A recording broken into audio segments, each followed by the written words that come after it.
I'm sure that all of you have seen these pictures since last September when the Benghazi attack happened. But unfortunately, the media and the public seem to think about diplomacy and diplomats only when people get killed. What do our diplomats do? How do they represent us? Are they effective?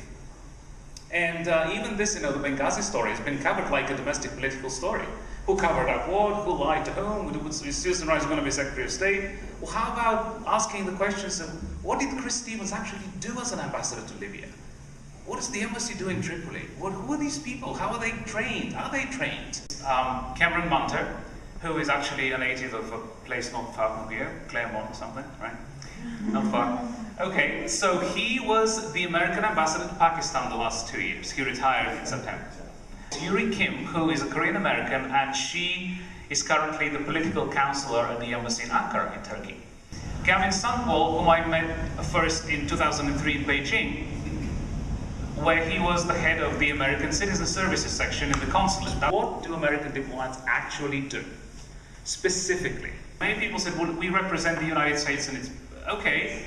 That's a little more specific, but how? For most people, diplomacy is just boring, right? Most people don't relate to diplomacy. They don't think that it affects their lives. And in fact, it does. Whether you're in this country or any other country, it does affect our lives in more ways than we know it.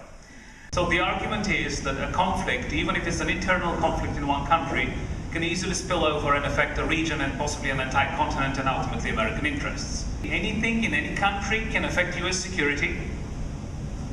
Good governance, they've decided, is very important. And what's a good governance?